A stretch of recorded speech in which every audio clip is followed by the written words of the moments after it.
World Mental Health Day, and this year's theme is mental health in the workplace. The World Health Organization says over 300 million people suffer from depression.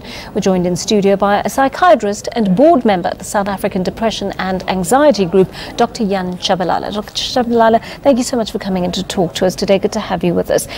We've seen the effects of this in the workplace. It's been enumerated, and it is apparently costing the country over 232 billion rand a year. This is depression in the workplace. Let's start off with the workplace by talking about why we're not able to deal with the problems workers are suffering right now.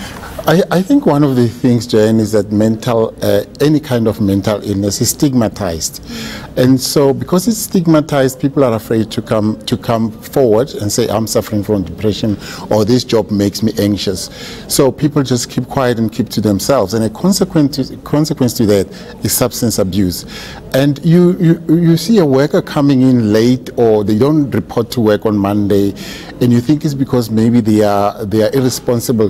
They actually could be depressed. And in fact, what we find is that the majority of patients who abuse substances are actually trying to self-medicate their depression and their anxiety. You would know that alcohol is the greatest anti-anxiety. That is why people, use it to sort of oil themselves and sort of get into the groove of society. It's actually to fight anxiety. So depression may manifest itself in the workplace as absenteeism related directly to substance abuse, particularly alcohol. Why are we not picking this up easier, given that we should be aware, at the very least our human resources departments should be aware of what workers are going through? Yeah, it's because of the stigma. People think you suffer from depression, you must be weak, or you suffer from anxiety, you must be weak and stupid. You are not able to take care of your own business. You'll be familiar with, just get a hold of yourself, pull yourself together.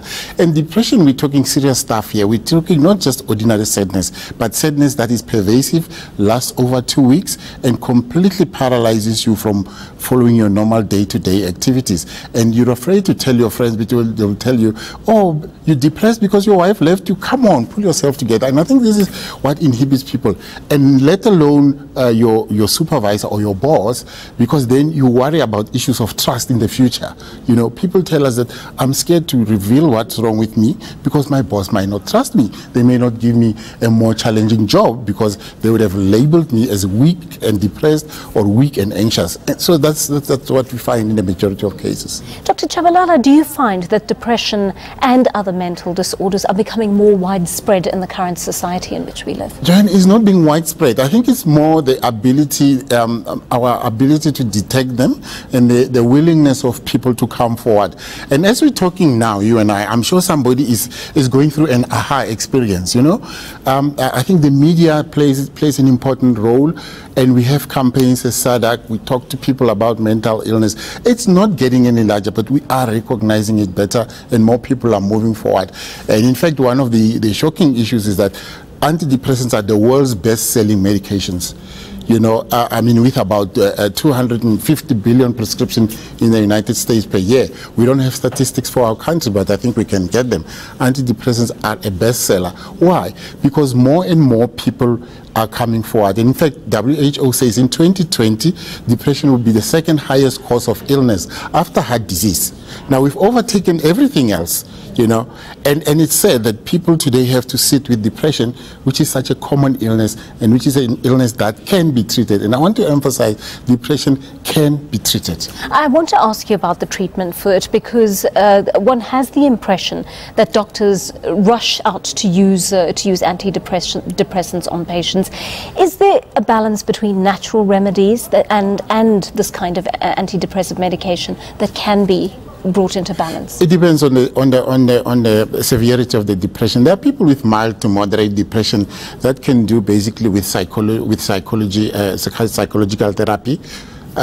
They can do with whatever supplements they want to do. People love to use supplements.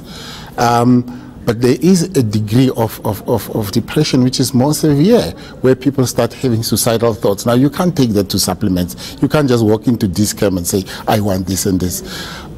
For that, you need specialized care, you need specialized evaluation. And when the depression is severe, it quite often comes along with other major illnesses, such as bipolar. So, yes, people can try to self-treat if they feel that's what they need to do, but they shouldn't hold on to it for too long before they come to look for help from professionals like ourselves. Very good advice. Thank you so much for coming in to talk to us, Dr. Chabalala. That was Dr. Jan Chabalala, a psychiatrist and board member at the South African Depression and Anxiety Group.